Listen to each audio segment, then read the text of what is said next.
Et salut à tous, c'est le Soc. Et bienvenue, nous sommes dans cette dernière ligne droite pour Final Fantasy 3 Requiem. Bon, en fait, il reste encore 3 épisodes, enfin 4. Mais on va attaquer les dernières phases du jeu. En fait, techniquement, là, il nous reste que la citadelle Ultimcia à faire, mais je vais faire quelques petits extras en plus durant cet épisode. Donc, durant cet épisode, on va faire à peu près la moitié de ce qu'il faut faire dans la citadelle Ultimcia. Il y a une petite partie annexe. Alors, particularité de la citadelle Ultimcia, pour ceux qui ont joué à FF6, vous reconnaîtrez un petit peu le principe. En moins développé cependant que dans FF6. Donc en fait là, on est divisé en deux groupes. Et il va falloir utiliser le deuxième groupe pour avancer. Alors voilà la particularité de ce donjon. En fait au début, on va se faire voler toutes nos capacités par des boss. Enfin par les serviteurs de Ultimcia. Enfin ça dépend parce que dans la VF on dit que c'est Ultimcia qui a scellé nos pouvoirs. Dans la VA ils disent que c'est les serviteurs d'Ultimcia qui ont volé nos pouvoirs. Donc bon ça diffère selon les versions. Bref, mais bon dans tous les cas on a perdu nos pouvoirs quoi. Et pour les récupérer il va falloir battre des boss. Donc il y a 8 boss à battre en tout dans la citadelle d'Ultimcia. Certains sont plus faciles à trouver que d'autres. Donc honnêtement, dans la version de base, vous pouvez finir le jeu en récupérant seulement le pouvoir Limit Break. Je déconne même pas, c'est possible. Parce qu'après, battre Ultimcia sans rien du tout, je pense pas que c'est possible par contre. Bon, du coup là on va faire le premier boss. Alors du coup par contre le premier boss, on peut faire que attaquer, donc bon niveau stratégie ça va pas être foufou. Par contre, autopotion marche même si on s'est fait sceller la capacité à lancer des objets. Hein. Ouais, là je sors parce que j'ai oublié un truc. Là je sors parce que j'ai oublié un truc en fait. J'ai oublié de soigner Squall et Erwin. Parce que vous imaginez bien évidemment comme là j'ai rien, ça sert à rien de les mettre en état critique pour qu'ils puissent faire leur crisis level. Enfin leur limit break. Du coup on va attaquer le premier boss. Donc, quand je dis attaquer, c'est vraiment attaquer, on va faire que des attaques physiques. Donc le premier boss c'était espèce de sphinx. Donc voilà, il va falloir tout miser sur la force brute et auto haste. En fait il faut aller le plus vite possible avec ce boss.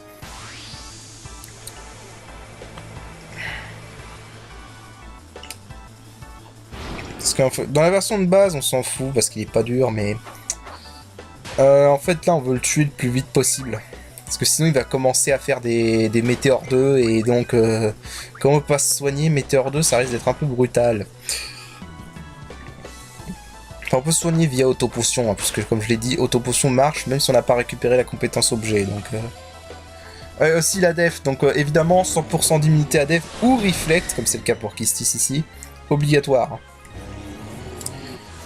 Bon, bien sûr ça marche pas à def, bon moi ça Kisti est pas touché. Que sans immunité à def, je crois que vous allez douiller pour ce combat. Je sais plus combien il a d'HP, j'avais mesuré au moment combien il avait d'HP. Alors il a deux formes par contre, donc là c'est la première forme. Et ben voilà la deuxième. C'est pas un combat dur dû au fait qu'on a que attaqué quoi, on peut rien faire d'autre donc... Juste faire gaffe parce que là en fait il va invoquer un monstre. Je sais plus comment il s'appelle. Jelai en VA. Hera en VF. C'est pas un monstre très fort. Hein.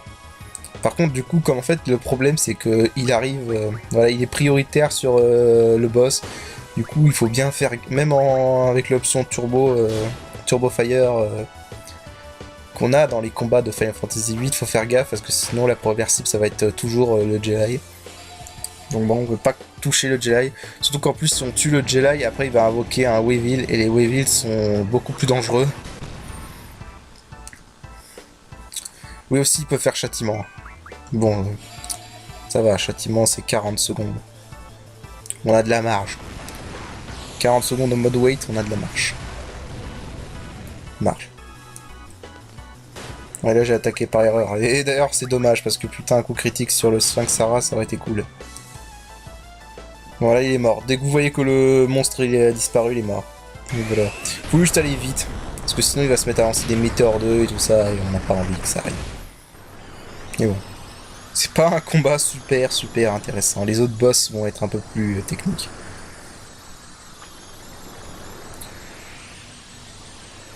Bon là vous pouvez choisir des ordres différents. Mais bon. Moi je vais continuer à faire celui que je prends habituellement. Voilà. Parce qu'en fait à la fin là on va pouvoir choisir quel pouvoir on veut récupérer entre les 8 qu'on nous a volés. Donc moi je vais commencer par récupérer Limit Break. Évidemment. Et maintenant on va pas continuer, on va aller faire un peu de... On va aller faire un peu le dernier farm qu'on peut faire dans ce jeu. Enfin, le seul farm qu'on peut faire au CD4 parce que... Et je vais vous montrer l'intérêt d'avoir complété la quête du club CC.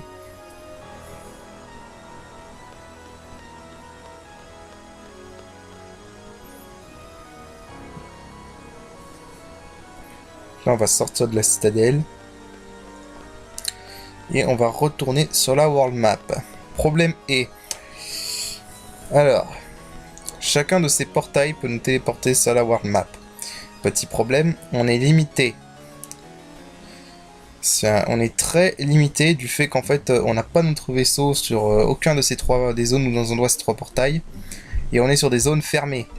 Et en plus, les villes ne sont plus accessibles, donc plus possible de voyager. Alors ce qu'on veut faire, c'est prendre ce portail là. On peut trouver une forêt de chocobo.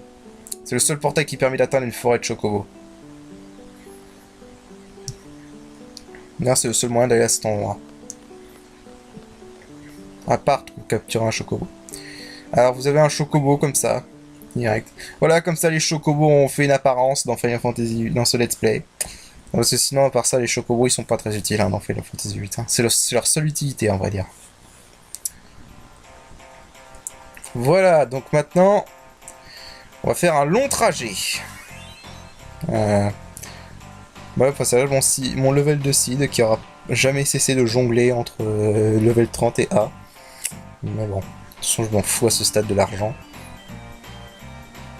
Surtout qu'en plus, comme je vais le montrer, il y a quelques épisodes, il y a un trick pour avoir de l'argent à l'infini.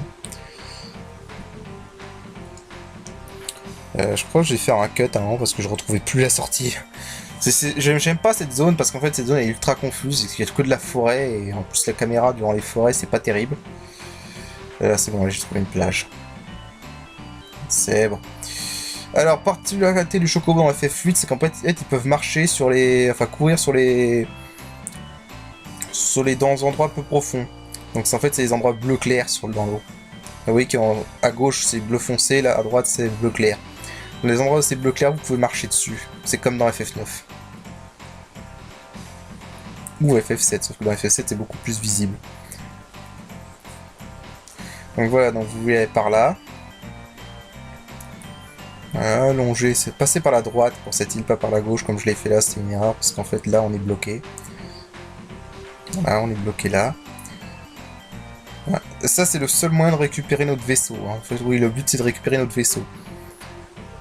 Voilà, vous longez Estar en fait.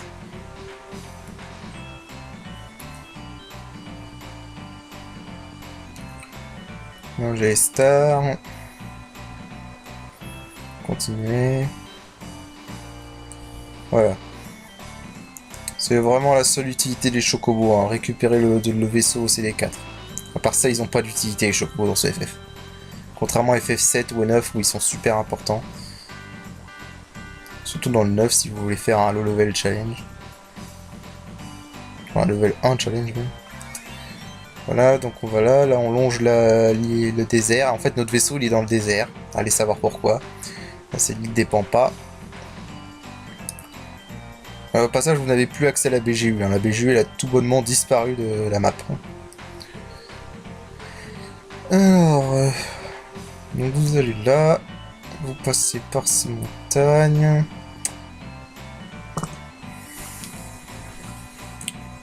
Quand j'aurais trouvé comment. Voilà, c'est par là. Un peu confus quand même. Donc voilà, notre vaisseau, il est là. Perfect. Au passage, vous pouvez débloquer donc un 4ème portail, parce qu'on en a 3 de base. 4ème portail qui relie la Stèle Ultimcia avec la World Map. Ce 4ème portail est à débloquer, il n'est pas disponible directement. Alors, si vous avez accompli la quête du club CC, vous pouvez l'accomplir au disque 2 et 3 donc. Le club CC est dans votre vaisseau. En entier. Si vous ne l'avez pas fait, les membres du club CC ne seront pas là, sauf un. Il n'y aura que le Joker qui sera là. Mais même comme ça, vous ne pourrez pas faire le trick que je vais vous montrer.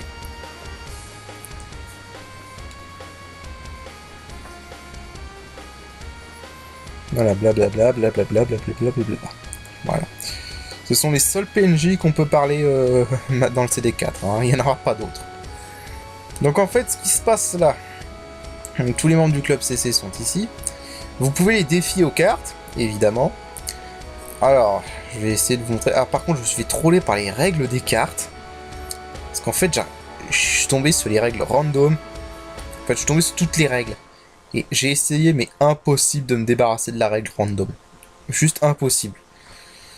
Alors, la règle random en elle-même, elle me dérange pas. C'est la règle plus combinée à random qui me dérange. Alors voilà, particularité. Donc là, comme je viens de le montrer, en fait, le club CC possède toutes les cartes rares que vous n'avez pas dans votre inventaire. Donc vous pouvez récupérer toutes les cartes rares en les utilisant ou pas. Voilà. Aussi, une autre astuce, si vous n'avez pas fait la quête de la reine des cartes, d'ailleurs honnêtement c'est plus facile de faire ce que je vais faire là que de faire la quête de la reine des cartes. Vous allez là, et la reine des cartes est ici. Et vous pouvez la défier. Et elle a toutes les cartes exclusives à sa règle, toutes les cartes exclusives à sa quête.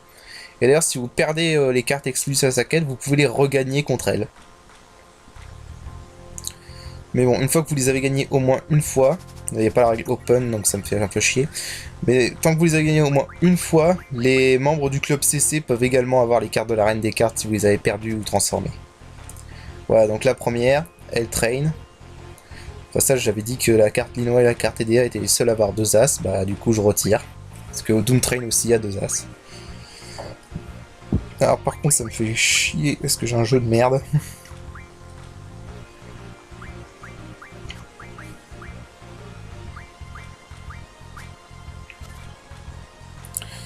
Des fois je pense qu'il vaut mieux être offensif dans les cartes. Là la deuxième. Et au passage je peux avoir plusieurs cartes en même temps. Là j'ai fait un plus.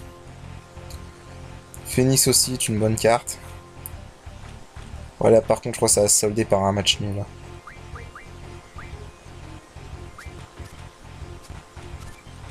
Ouais, là, la carte Kyros, elle peut voir toutes ces cartes en même temps. Hein.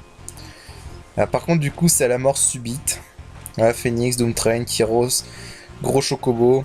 Et c'est à la mort subite, donc du coup, je reprends les cartes que j'ai gagnées, que j'ai retournées, et elle est la carte qu'elle a retournée. La seule carte rare qui manque de la reine des cartes, là, c'est la carte Irvine. Mais sinon, là, il y a toutes ces cartes. Mais bon, je peux les récupérer qu'une par une.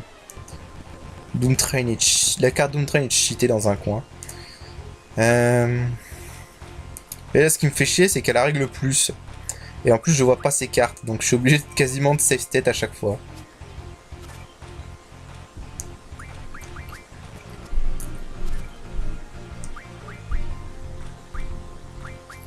J'ai pas compris là en fait. Comment ça se fait que son Odin il était à moi déjà? Ouais, là je crois que je vais revoir la vidéo parce que ça m'intrigue. Il y a un truc que j'ai pas compris, je crois qu'il y a eu un bug là. J'avais pas fait gaffe quand j'ai joué, mais... Alors par contre j'ai la carte, donc voilà, là j'ai skippé parce que voilà.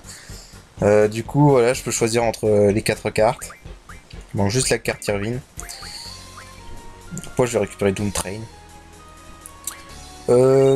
À transformer, les seules cartes intéressantes de la reine des cartes, donc c'est la carte Kyros pour les auto-boosters. La carte Doomtrain peut rapporter des statuts garde pour avoir défense mentale x4. Et la carte Phoenix peut rapporter des Metemsi que vous pouvez transformer en 100 vie max. Même par ça, voilà. Donc il y a la carte Irvine, carte Kyros, La carte Doom Train, Phoenix et Gros Chocobo. Un gros chocobo que j'ai jamais vu, donc je sais pas d'où on peut le croiser. Je crois que ça doit être en rapport avec le mini-jeu qui était disponible avec le Pocket Station, mais seulement au Japon, et la version Steam de FF8. Parce que, en dehors de la version Steam, sauf la version PS1, il est impossible de faire le Chocobo World. Alors par contre, un truc bizarre, on nous dit qu'on peut défier Kistis aux cartes. Cependant, j'ai essayé et on peut pas la défier aux cartes. C'est bizarre. Si quelqu'un sait comment ça marche. Bon, moi je préfère utiliser elle. Au moins, elle, ces deux-là, je suis sûr au moins qu'elles peuvent me rapporter même les cartes de la reine des cartes. Du coup, je vais essayer de gagner toutes les cartes rares. Donc là, il y a Open, Random et Plus. Random et Plus, hein, c'est vraiment la combinaison de règles la plus chiante du jeu. Voilà. Oui, j'ai pas regagné l'Alexander tout à l'heure. Donc là, 8 et As. Je vais pas montrer toutes les parties de cartes, hein, c'est super relou. Mais... fait chier, c'est la règle plus en fait. Vous voyez là, par exemple, je sais pas si elle a joué exprès sa carte Wendigo là pour que je la retourne pour pouvoir faire un plus. Parce que l'ordi il est très intelligent avec la règle plus. Hein. C'est peut-être la seule règle avec laquelle il est intelligent.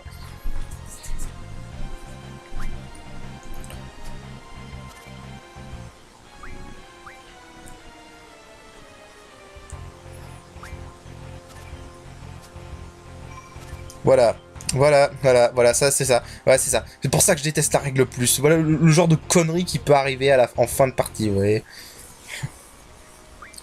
C'est dégueulasse. Bon, du coup, j'ai skippé, hein, mais voilà, j'ai récupéré toutes les cartes du jeu. Absolument toutes, les cartes rares. Alors, j'ai pas eu toutes les cartes du jeu parce qu'il me manque une carte due à une quête annexe que je n'ai jamais compris comment elle fonctionne.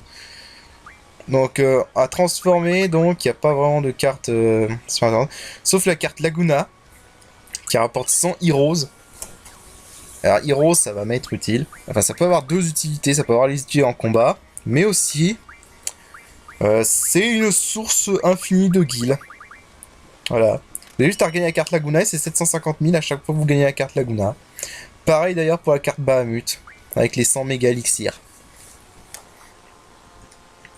En plus, quand vous n'avez perdu qu'une seule carte rare, vous êtes sûr que c'est cette carte-là qui va être jouée, voilà.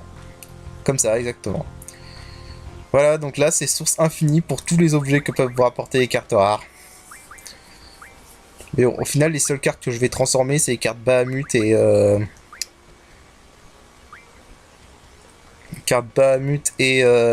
Laguna. C'est les seuls qui valent le coup pour les combats.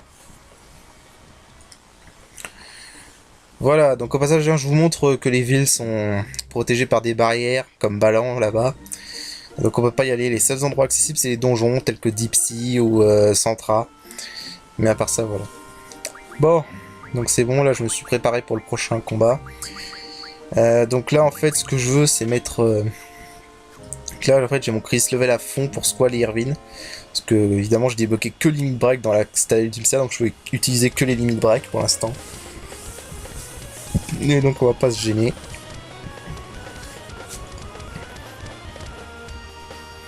Donc on va aller vers notre nouvel portail qu'on a débloqué en débloquant le vaisseau.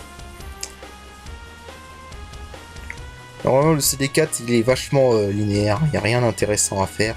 Alors là je crois que c'est un bug parce qu'on peut pas atterrir dans les alentours du portail. Là oui j'essaie d'atterrir mais j'y arrive pas. Et là je suis rentré dans le cockpit sans faire exprès.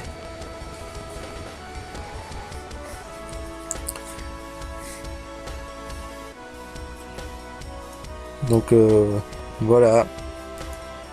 Du coup, voilà, il faut se mettre à une certaine distance du portail pour pouvoir atterrir. Je trouve ça bizarre. Il y a un autre portail là-bas au passage au fond. Et donc voilà. Maintenant, on va faire que la citadelle Ultimcia. On n'a plus rien à faire dehors. Donc voilà. Monarch étant vaincu, tous les boss optionnels sont vaincus. Donc c'est... Ah oui, on speed un peu. Ah oui, au passage, un truc que j'ai oublié de préciser. Les G-Force que vous pouvez voler au boss durant le jeu sont toutes disponibles sur certains boss de la citadelle Ultimcia. Donc ça inclut donc, si je me trompe pas, donc Ondine, Carboncle, Alexandre, Zéphyr et Eden. Je crois que ouais, je crois qu'il y a que ceux-là. Et ces 5 là sont, vous pouvez les voler, à des boss de la citadelle Ultimcia. Bref, donc pour le deuxième boss, on va aller dans cette trappe au fond.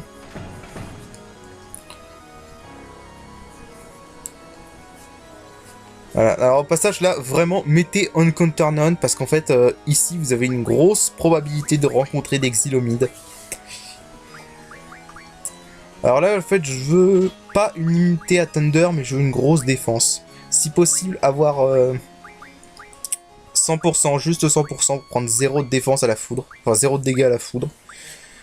Pour cela je crois que il faut mettre 80 foudre X et 100 foudre plus exactement, sauf que je ne me souvenais plus, donc du coup j'ai un peu improvisé. Puisque je ne peux pas créer des habilités actuellement. Mais donc voilà, là on veut se protéger contre la foudre. Pas besoin non plus d'énormément, mais pas absorber. Juste vraiment se protéger, prendre peu de dégâts. Parce qu'en fait le boss, sa principale attaque c'est une attaque de foudre. Et comme je veux pas que Squall et Irvine meurent, parce que je peux pas les ressusciter du coup. Voilà. Donc là je vais mettre à la foudre. Et en fait j'ai mis 80 foudres plus et 100 foudre X, mais en fait c'est l'inverse qui perd.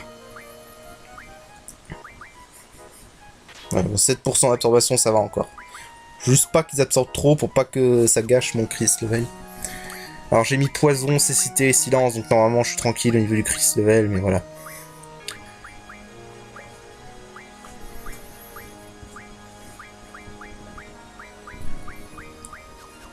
J'ai pas de foudre X avec Squall. Donc ouais, qui va bien me faire chier.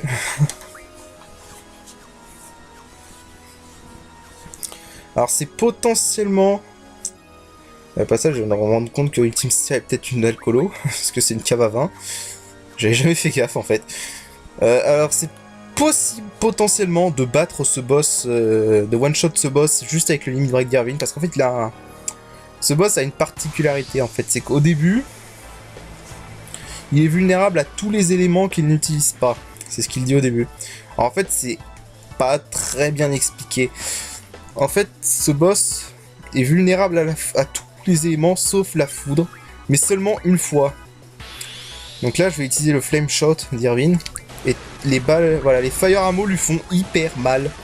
Mais c'est juste la première fois que vous faites l'attaque Fire Arrow. Parce qu'après là, si je refais Fire Arrow, ça va faire des dégâts beaucoup moins élevés. Donc voilà, ça c'est l'attaque principale de foudre. Voilà, qui fait vachement mal quand même. Et comme je le disais, auto-potion est utilisable même si vous n'avez pas récupéré les capacités objet.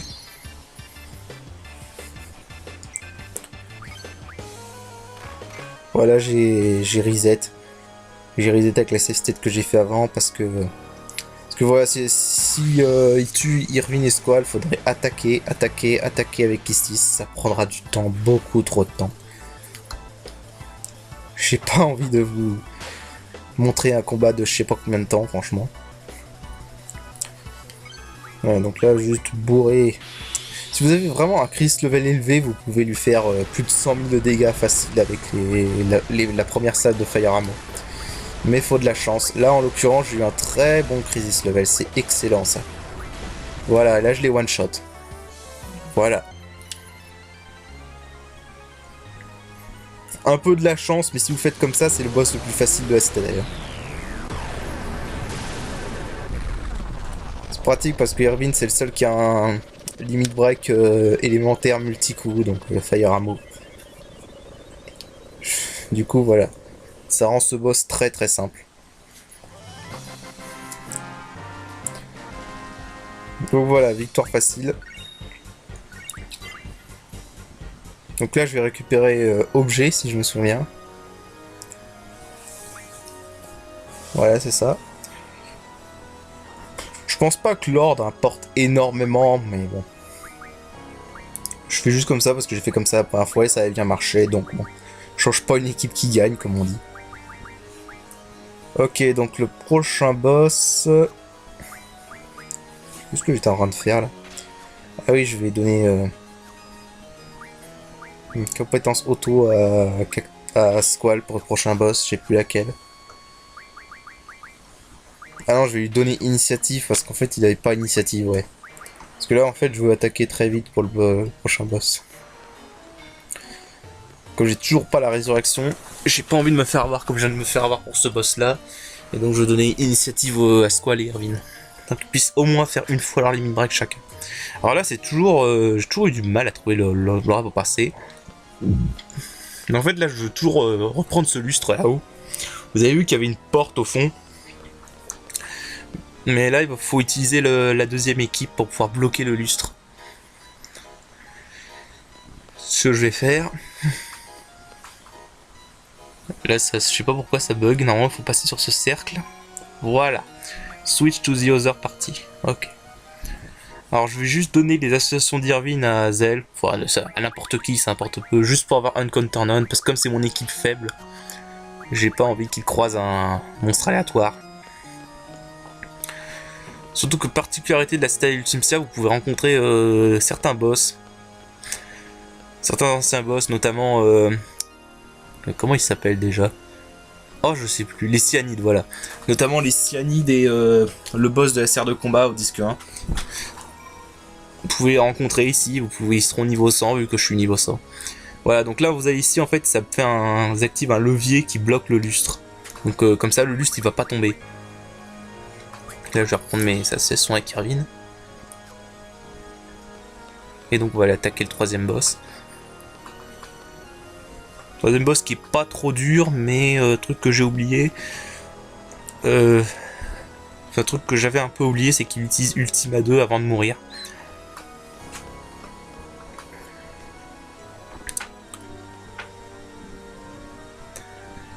Donc voilà ce boss. Cristal. C'est pas comme ça, c'est un nom un peu pourri, mais bon. Alors en fait, c'est un boss qui est mécanique particulière. En fait, tous les boss de Citadel Ultimcia sont un peu particuliers dans leur façon de fonctionner. Voilà, initiative. En fait, comme il peut one-shot Squall et Irvine, ce que je vais faire, c'est que je vais attaquer avec les deux. Comme je peux pas les ressusciter, donc je veux au moins qu'ils fassent de gros dégâts.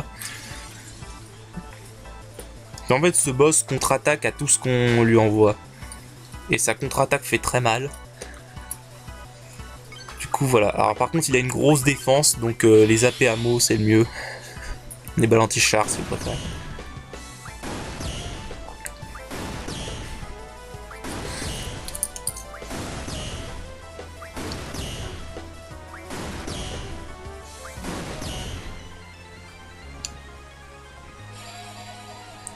Voilà, il s'avère que j'ai pas fait exprès, mais je l'ai buté du premier coup.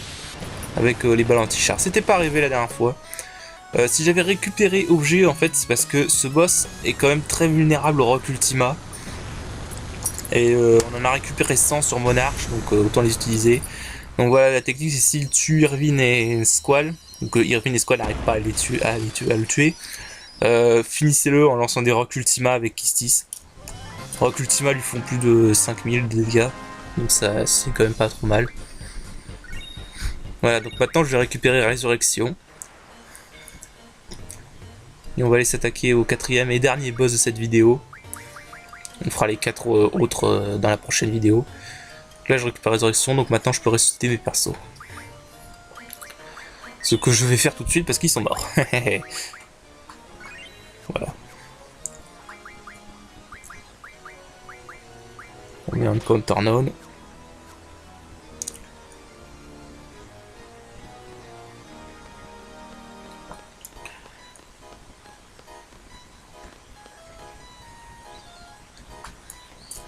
Donc maintenant, ah oui, si je me souviens, je vais me tromper de direction. J'ai été à gauche, mais en fait, je crois qu'il faut aller à droite. Il fallait pas aller à gauche. Honnêtement, pour un donjon de FF8, je trouve que c'est le meilleur donjon de FF8 en termes de design. Dommage d'ailleurs que les autres donjons sont pas aussi bien designés. Parce que là, il y a plein de trucs, hein. Il y a des énigmes, il y a des trucs à fouiller. Voilà. Aussi, il y a un truc que je vais pas montrer, mais il y a un Rosetta Stone, donc qui permet d'apprendre capacité x4, si vous ne l'avez pas. Il y a un Rosetta Stone disponible dans la Citadel Ultimcia. mais il faut faire un truc avec une orgue et j'ai jamais compris ce qu'il fallait faire. Voilà, donc là je speed parce que je me suis rendu compte que je me suis trompé de route. Donc du coup pour rattraper un peu le temps que je viens de perdre, j'ai fait ça. Voilà. Alors au passage là, il y a une cloche là, vous voyez, il y a une corde. Alors cette corde en fait, enfin cette cloche sert à faire apparaître Omega Weapon, le boss le plus puissant du jeu. Mais qu'on va pas faire parce que comme je l'avais déjà dit plein de fois, dans ce hard mode, Omega Weapon est juste abusé. Il est juste complètement abusé. Il est pas fun à affronter, vraiment il est pas fun du tout. Pour le coup, sa version de base est beaucoup plus fun à affronter. D'ailleurs, je crois que dans ce hard mode, c'est impossible de le battre sans save state. Hein. Je vois vraiment pas comment on peut le battre sans save state. Donc du coup, alors là en fait, c'est une petite énigme. Donc ce qu'il faut faire là, il faut observer tous les tableaux. Et en fait, dans leur nom, il y a des chiffres romains qui sont cachés. Et ça va de 1 jusqu'à 12. Voilà, là par exemple, c'est Intervigilum, c'est 4. Il y a le I et le V. Donc ça forme des chiffres romains. Donc vous voulez tous les examiner. Absolument tous. Voilà, c'est Vigile. Et il y avait 2 I, donc ça fait 7. Viator, donc là c'est 6. C'est que des noms latins au passage, je crois. Et il y avait un autre tableau que j'ai pas bien vu. Bon, là il y a 3 autres tableaux.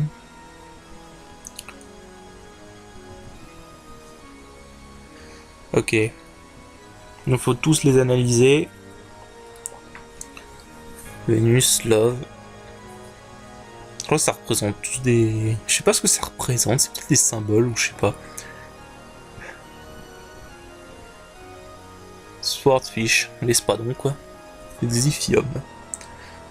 Voilà, vous apprenez le latin. Red Close.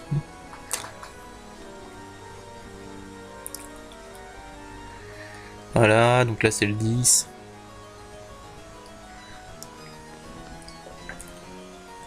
Il y en a encore un.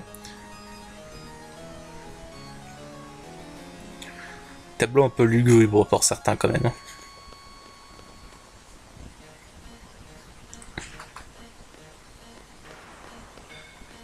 Il y a encore un tableau là.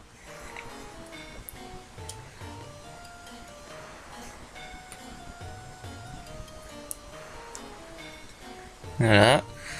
Et alors là, en fait, vous voyez que en bas, au sol, il y a une horloge. L'horloge, elle indique une heure. Donc voilà, là, elle indique 8, 4 et 6. En fait, c'est un code. Il faut que vous reteniez. Donc là, elle indique 8h20 et 30 secondes. Donc 8, 4, 6. Donc ensuite, vous descendez. Je crois que c'est fixe. Hein. Je crois que ça change pas d'une partie à une autre. Vous descendez, et en fait ce grand tableau, faut que vous mettez les trucs qui correspondent pour lui donner un nom à ce tableau. Donc là je vais lui donner le 8, donc Vividarium là qui est tout en bas. Voilà, le 8, donc le 4 et le Viator. Voilà, The Garden Sleep, le Messenger. Enfin, je sais plus trop. Je crois que c'est le messager qui dort dans le jardin ou un truc du genre. Voilà, et donc ça fait apparaître ce boss.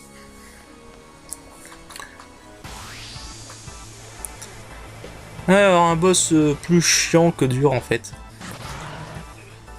Alors ce boss il a rien de particulier, hein, faut vraiment juste le bourrer. Par contre dans ce hard mode il a beaucoup d'HP, je pense pas qu'il a autant d'HP dans la version de base. Je sais plus pourquoi j'ai... Ah oui, j'ai oublié d'enlever Contornon. Enfin, j'ai oublié de mettre Auto Haste sur Squall et Irvine. Donc c'est pour ça que j'ai reset.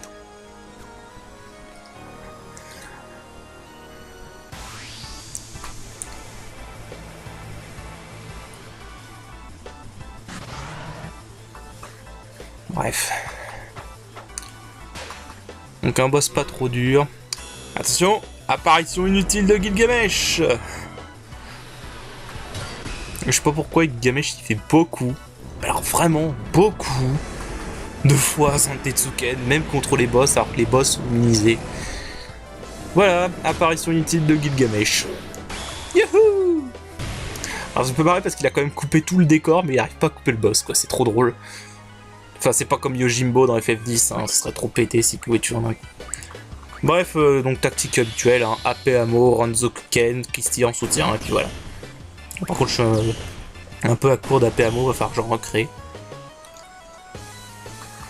En fait, à partir de maintenant, limite, en fait, je m'en fous de ce que je vais reprendre après, parce que c'est bon. Rien qu'avec objet, résurrection et limite break, vous pouvez battre quasiment tous les boss. Alors, il fait apparaître des petits monstres comme ça.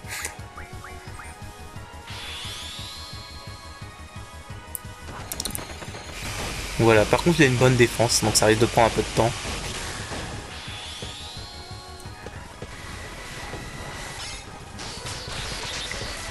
Ouais, très bonne défense même.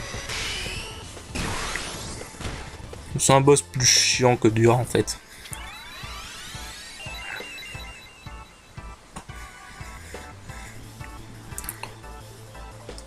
Donc voilà, en fait il peut faire apparaître maximum 2 monstres comme ça. Je conseille quand même de les tuer quand il y en a 2. Donc ils ont 2 attaques, le mini pulse cannon et les attaques normales. Donc là je vais utiliser les fire ammo je crois. Ouais, pour essayer de buter les petits monstres avec. Les petits monstres je crois qu'ils ont 20 000 HP ou un truc du genre. Je sais plus. 1000, 12 000. Ouais, non, j'ai rien dit, ils ont environ 12 000 HP je pense. Bon, environ. Le boss, lui, il a plus de 100 000 HP. Bon, le boss, par contre, il a une attaque générale, comme ça. D'ailleurs, encore une fois, traduction foireuse. Enfin, bizarre, je veux dire. Le boss s'appelle Trauma en VA. Ils l'ont renommé Flotix en VF. Je sais pas pourquoi. Vraiment, les renommés, je sais pas pourquoi. Donc le boss peut attaquer physiquement et il peut attaquer avec son attaque générale comme ça.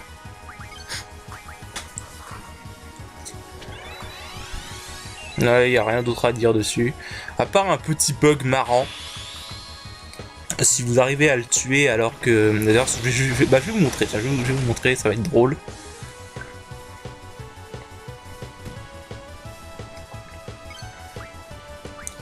Donc là, on va continuer à bourrer avec la technique habituelle.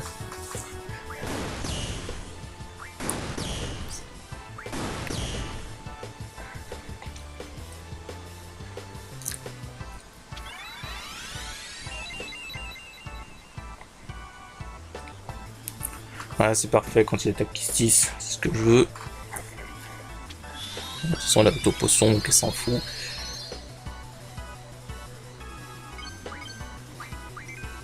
Pas de chance.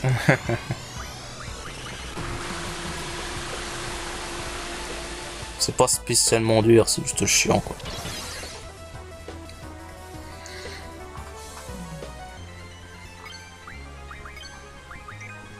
Sinon, je l'ai dit, mais le boss le plus dur qu'on aura fait dans ce let's play, ça restera Monarch, Ultima Weapon. Mais c'est principalement juste parce qu'il a une attaque qui one-shot et qu'il a une vitesse de taré. Sans ces deux trucs-là, il serait facile. Non. Enfin, sans son attaque qui one-shot, même avec sa vitesse, il serait très facile à battre. C'est juste qu'il a son attaque qui one-shot un perso, quoi. C'est ce truc qui rend Ultima Weapon très dur, hein, honnêtement. Voilà, donc là, en fait, il est mort. Mais bug marrant, en fait, quand il meurt et qu'il y a un robot qui est là, bah, en fait, il va absorber la vie de ce robot jusqu'à ce que le robot meure. D'ailleurs, c'est les deux robots, il va le faire pour les deux. Alors, c'est bizarre, je vois pas pourquoi il y a ça. Je pense que c'est une erreur de programmation de Square. Enfin, je sais pas si ça faisait ça dans la version de base. Mais voilà, je pense que c'est une erreur de programmation. Mais du coup, voilà, complètement inutile. Complètement useless. Mais voilà, sur ce, bah, on va sauvegarder ici. Et on continuera à la citadelle ultime la prochaine fois. Allez, sur ce, moi je vous dis salut, à la prochaine.